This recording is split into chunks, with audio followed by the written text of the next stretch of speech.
अस्सलाम वालेकुम, मेरा नाम जेम यूनुस है और आज हम एपिसोड 2 डिस्कस करेंगे जिसके अंदर 20 एमसीक्यूज है जो कि रिलेटेड है biology MDCAT most important MCQs. और ये भी 20 एमसीक्यूज है। पिछली जो एपिसोड थी वो एपिसोड 1 थी जिसके अंदर 20 एमसीक्यूज थी और ये से ऑनवर्ड 20 एमसीक्यूज है जो कि प्रीवियस पास पेपर एमडीकेट के प्रीवियस पास पेपर्स और बायोलॉजी की जो लेक्चर की सीट्स आती है पीपीएससी और एफपीएससी उससे लिए गए हैं। तो उम्मीद करता हूँ कि ये वीडियो आपको बहुत पसंद आएगी, बहुत ही इन्फॉर्मेटिव होगी आपके लिए। और इस वीडियो को ज़्यादा से ज़्यादा शेयर करें और इसको वीडियो को दोबारा देखें ताकि आपको ये जो एमसीक्यूज है वो याद हो जाए। तो वीडियो स्टार्ट करते हैं। तो क्वेश्चन नंबर 21 हमारे पास है, which stimulates the production of gastric juice in the stomach. तो कौन सी चीज़ है जो कि स्टिमुलेट करती है the production of the gastric juice in the stomach. तो हमारे पास ऑप्शन है गैस्ट्रिन, एंटेरोकाइनेज, रेनिन या नन ऑफ दिस। तो ये जानते हैं कि which stimulates the production of gastric juice in the stomach. तो इसका हमारे पास आंसर है गैस्ट्रिन। तो आपने याद रखने की गैस्ट्रिक जो है ये स्टिमुलेट करता है the production of gastric juice in the stomach. बढ़ते हैं अपने क्वेश्चन नंबर 2 की तरफ। तो क्वेश्चन नंबर 22 हमारे पास है, one of the reasons why some people cough while eating a meal may be due to improper movement of. तो इसमें से कौन से ऑर्गन है जिसकी इम्प्रॉपर मूवमेंट होती है जिसकी वजह से हमें जो है वो समटाइम्स व्हाइल ईटिंग अ मील हमें कफ होती है, कुछ लोगों को कफ होती है। तो हमारे पास ऑप्शन है लैरिंक्स, डायफ्राम, एपिग्लोटिस या नन ऑफ दिस। अब ग्लोटिस जो होता है ना ये इसकी कवरिंग को एपिग्लोटिस कहते हैं, ठीक है। अब देखते हैं कि इसका आंसर क्या हमारे पास। तो स्टूडेंट इसका आंसर है हमारे पास एपिग्लोटिस। समटाइम्स क्या होता है कि जब खाना खा रहे होते हैं तो सम पीपल कफ करते हैं, वो कहते हैं कि एपिग्लोटिस की जो है वो इम्प्रॉपर मूवमेंट होती है। बेसिकली एपिग्लोटिस जो है वो कवरिंग करते हैं जो हमारा रेस्पिरेटरी सिस्टम है, सारा जो हमारा सारा रेस्पिरेटरी सिस्टम है उसको ये कवर करता है। तो जब हम खाना खा रहे होते हैं तो ये एपिग्लोटिस उसको कवर करता है ताकि खाने का कोई जर्रा उधर न चल जाए। लेकिन समटाइम्स सम पीपल कफ इस वजह से करते हैं, वो खाना खाते हैं तो बोलते हैं या कुछ ऐसा करते हैं जिसकी वजह से वो ग्लोटिस की मूवमेंट हो जाती है, जिसकी वजह से थोड़ा बहुत जर्रा जो है वो रेस्पिरेटरी सिस्टम की तरफ चल जाता है, जिसकी वजह से सम पीपल कफ करते हैं। तो आपने याद रखने की किसकी इम्प्रॉपर मूवमेंट की वजह से some people cough while eating a meal, तो वो एपिग्लोटिस है, एपिग्लोटिस। बढ़ते हैं नेक्स्ट क्वेश्चन की तरफ। The small intestine has 3 part, the first part is called. Small intestine के 3 पार्ट्स होते हैं, ठीक है। आपने बताना कि फर्स्ट पार्ट को क्या कहते हैं। अब मैं 3 पार्ट्स का आपको बता देता हूँ कि वो कौन कौन से वो होते हैं, ड्यूडिनम, जूजिनम और इलियम। ये 3 पार्ट्स होते हैं स्मॉल इंटेस्टाइन के। आपने फर्स्ट पार्ट का बताना है कि फर्स्ट पार्ट कौन सा होता है। हमारे पास ऑप्शन है ड्यूडिनम, एसोफेगस, लैरिंक्स या नन ऑफ दिस। तो ये जानते हैं कि इसका आंसर क्या हमारे पास। तो स्टूडेंट इसका आंसर हमारे पास ड्यूडिनम। तो स्मॉल इंटेस्टाइन हैज 3 पार्ट्स जो कि मैंने आपको बताए हैं, ड्यूडिनम, जूजिनम और इलियम। और द फर्स्ट पार्ट को हम कहते हैं ड्यूडिनम और लास्ट पार्ट को कहते हैं हम इलियम। बढ़ते हैं अपने नेक्स्ट क्वेश्चन की तरफ। क्वेश्चन नंबर 24 हमारे पास है, which of the following cell organelles does not contain DNA. आपने बताना है कि ये जो नीचे सेल ऑर्गेनेल्स मेंशन है इसमें से कौन है जिसके अंदर जो है वो डीएनए जो है वो मौजूद नहीं होना। तो हमारे पास ऑप्शंस हैं न्यूक्लियस, लाइसोसोम्स, क्लोरोप्लास्ट या नन ऑफ दिस। तो आपने बताना है कि which of the following cell organelles does not contain DNA. तो आइए जानते हैं कि इसका आंसर क्या हमारे पास। तो स्टूडेंट्स का आंसर है हमारे पास लाइसोसोम्स। तो लाइसोसोम ऐसी ऑर्गेनेल्स बॉडीज है जिसके अंदर डीएनए मौजूद नहीं होता, so it does not contain DNA. तो आपके पास ऐसा क्वेश्चन है कि जिसमें आपसे पूछ लें कि इसके अंदर डीएनए नहीं होता, तो आपने बताना है कि lysosomes are that cell organelles which does not contain DNA. बढ़ते हैं अपने नेक्स्ट क्वेश्चन की तरफ। क्वेश्चन नंबर 25 हमारे पास है, which of the following cell organelles is absent in animal cells and present in a plant cell. तो आपने बताना है कि वो कौन से सेल ऑर्गेनेल्स हैं जो कि एनिमल सेल्स के अंदर तो एब्सेंट होते हैं लेकिन प्लांट सेल के अंदर प्रेजेंट होते हैं। तो हमारे पास ऑप्शन है सेल वॉल, साइटोप्लाज्म, वैक्यूल्स और माइटोकॉन्ड्रिया। इधर से आपको डिफरेंस भी पता चल जाएगा कि एनिमल सेल्स और प्लांट सेल्स के अंदर डिफरेंस क्या होता है। तो हमारे पास option C cell wall, cytoplasm, vacuoles और माइटोकॉन्ड्रिया। तो हमारे पास आंसर है इसका वो है सेल वॉल। तो सेल वॉल इज जो है बहुत ही जो है वो डिफरेंस क्रिएट करता है एनिमल सेल्स और प्लांट सेल के अंदर, क्योंकि जो प्लांट सेल होता है उसके अंदर सेल वॉल होती है जबकि एनिमल सेल्स के अंदर सेल वॉल नहीं होती। तो आपने याद रखना है कि एब्सेंट होती है एनिमल सेल्स के अंदर जबकि प्लांट सेल्स के अंदर मौजूद होती है। तो ये पहला मेजर डिफरेंस है। एक ऐसा सेल जिसके अंदर सेल वॉल है वो प्लांट सेल होता है और जिसके अंदर सेल वॉल नहीं है वो एनिमल सेल होता है। बढ़ते हैं अपने नेक्स्ट क्वेश्चन की तरफ। क्वेश्चन नंबर 26 हमारे पास है, प्रोकैरियोट्स डोंट हैव। इधर आपने बताना है कि प्रोकैरियोट्स के अंदर क्या नहीं होता। हमारे पास ऑप्शन है सेल मेम्ब्रेन, न्यूक्लियस, साइटोप्लाज्म या नन ऑफ दिस। तो ये जानते हैं कि प्रोकैरियोट्स इसमें से क्या चीज़ नहीं रखते। तो हमारे पास इसका आंसर है न्यूक्लियस। तो आपने याद रखना कि ये प्रोकैरियोट्स और यूकैरियोट्स में डिफरेंस होता है कि प्रोकैरियोट्स के अंदर न्यूक्लियस नहीं होता जबकि यूकैरियोट्स के अंदर न्यूक्लियस होता है। तो ये भी बहुत ही इंपॉर्टेंट पॉइंट है, आपने याद रखना कि प्रोकैरियोट्स के अंदर न्यूक्लियस नहीं होता, यूकैरियोट्स के अंदर न्यूक्लियस होता है। नेक्स्ट क्वेश्चन देखते हैं।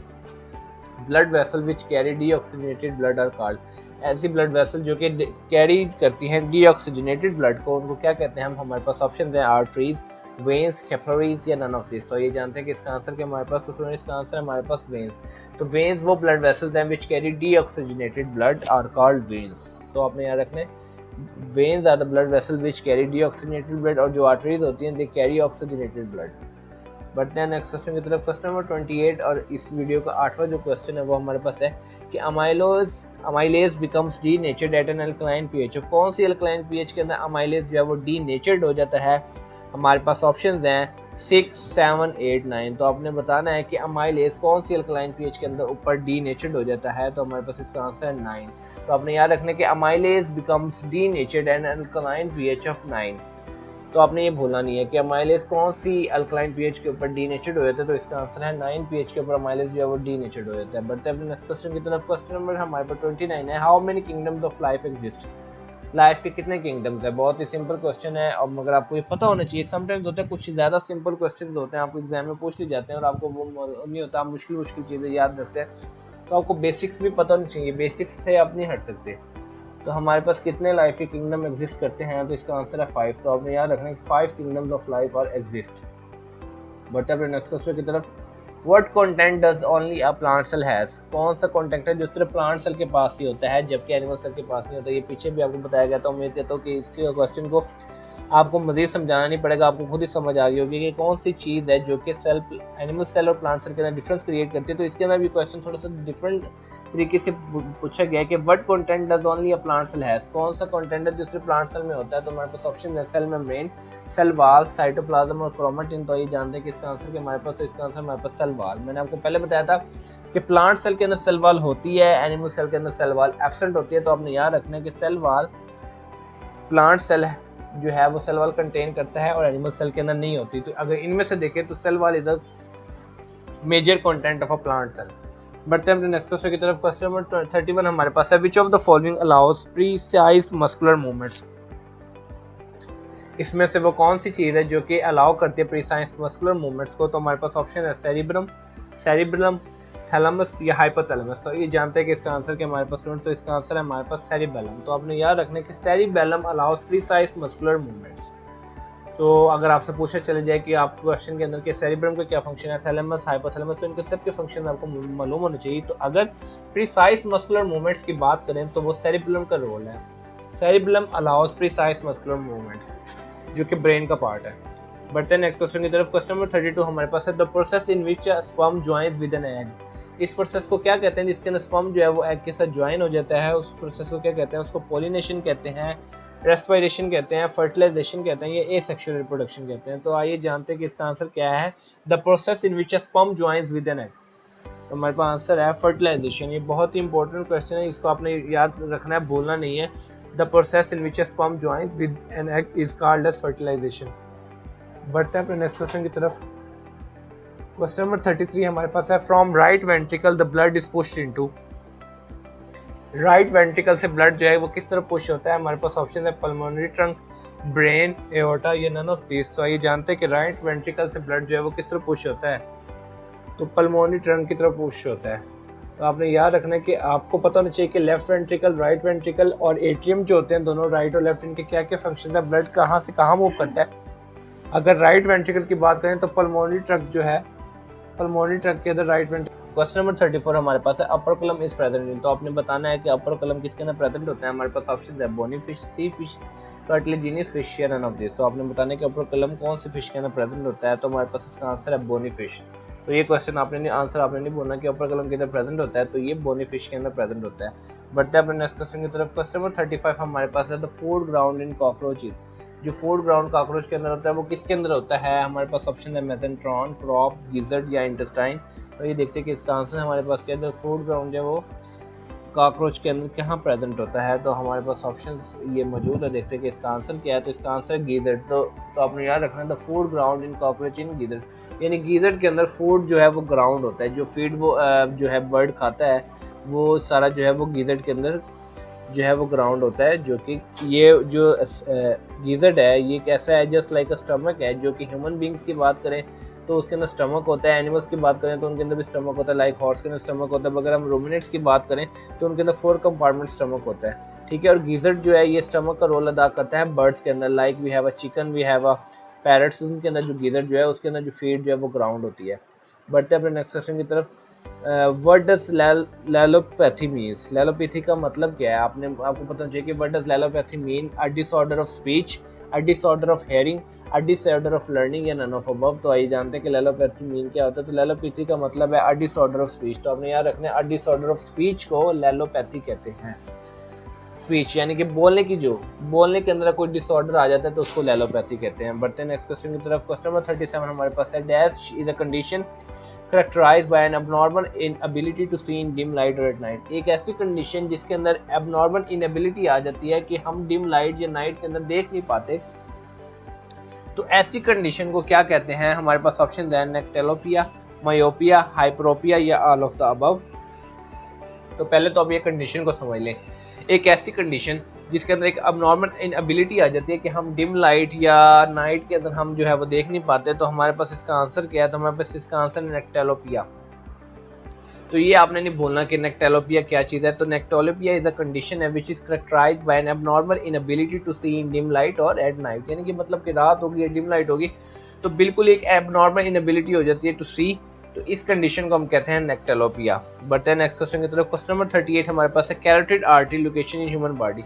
अब जो कैरोटिड आर्टरी है उसकी ह्यूमन बॉडी के अंदर कौन सी लोकेशन होती है? हमारे पास ऑप्शन है, नेक, रिस्ट, एल्बो, ब्रेन। तो आपको बताना है कि कैरोटिड आर्टरी जो है वो कहाँ होती है। तो देखते हैं कि इसका आंसर क्या हमारे पास। तो इसका आंसर है नेक। तो आपने याद रखना है कि कैरोटिड आर्टरी जो है वो नेक के अंदर उसकी पोजीशन है, नेक के अंदर प्रेजेंट होती है। बढ़ते हैं अपने नेक्स्ट क्वेश्चन की तरफ। क्वेश्चन नंबर 39 हमारे पास है, which area of the brain does mathematical process occur. वो कौन सा एरिया ब्रेन का जिसके अंदर मैथमेटिकल प्रोसेस जो है वो टेक प्लेस करता है? तो हमारे पास डिफरेंट ऑप्शंस हैं। तो कोई एक ऐसा पार्ट ऑफ द ब्रेन का जिसके अंदर मैथमेटिकल प्रोसेस होती है। ये बहुत ही इंपॉर्टेंट क्वेश्चन जो कि एमडी कैट की क्वेश्चन पास्ट पेपर्स में भी पूछा गया है और जो एफपीएससी पीपीएससी बायोलॉजी के लेक्चर के लिए जो एग्जाम्स होते हैं उसके अंदर भी पूछा गया। तो आपको पता होना चाहिए कि मैथमेटिकल प्रोसेस जो है वो ब्रेन के कौन से पार्ट में होता है। तो हमारे पास ऑप्शन है, the left parietal lobe, cerebrum, the right parietal lobe और मिड ब्रेन। तो ये जानते हैं कि इसका आंसर क्या हमारे पास। तो स्टूडेंट इसका आंसर है हमारे पास द लेफ्ट पेरिटल लोब। तो आपने याद रखना है कि ये वो एरिया है ब्रेन का जहां मैथमेटिकल प्रोसेस जो है वो अकर होता है, द लेफ्ट पेरिटल लोब। बढ़ते हैं अपने नेक्स्ट क्वेश्चन की तरफ। क्वेश्चन नंबर 40 हमारे पास है, pus form by the dead cells. अब आपने बताना है कि कौन से डेड सेल्स होते हैं जिससे पफ जो है वो फॉर्म्ड होता है। तो हमारे पास ऑप्शन है, red blood cells, platelets, white blood cells या हीमोग्लोबिन। तो आपने बताना है कि कौन से सेल जब डेड हो जाते हैं तो उससे पस बन जाते हैं। तो हमारे पास आंसर है वाइट ब्लड सेल्स। तो पस is form by the dead white blood cells. तो आपने याद रखना है, बहुत ही इंपॉर्टेंट क्वेश्चन है कि पस is form by the white blood cells, या हम इसको जो है आप ऐसे कह सकते हैं कि अब इसमें एक और क्वेश्चन भी आपसे मैं पूछ सकता हूँ कि ब्लड सेल्स की जो क्या टाइप्स होती है, कौन कौन से होते हैं। तो आप 3 तरह के होते हैं, red blood cells, white blood cells और प्लेटलेट्स। तो अगर पस की बात करें तो पस रिलेटेड है वाइट ब्लड सेल्स से और पस is form by the dead white blood cells. तो उम्मीद करता हूँ ये वीडियो आपको बहुत पसंद आई होगी। इससे पहले की जो एपिसोड 1 है उसके अंदर भी 20 एमसीक्यूज मौजूद है जो कि 1 से 20 तक है, और इसके अंदर भी 20 एमसीक्यूज मौजूद है जो कि 21 से 40 एमसीक्यूज है। स्टूडेंट्स ये वो एमसीक्यूज है जो कि बहुत सारे पास पेपर्स में से निकालेंगे, बहुत ज़्यादा इंपॉर्टेंट है जो कि आपको आगे जाके बहुत हेल्प करेंगे आपके एग्जाम के अंदर, और आपकी वैसे भी जो आपका नॉलेज है बायोलॉजी से रिलेटेड उसमें भी आपको बहुत हेल्प करने वाले हैं। तो दुआ में याद रखिएगा। वस्सलाम।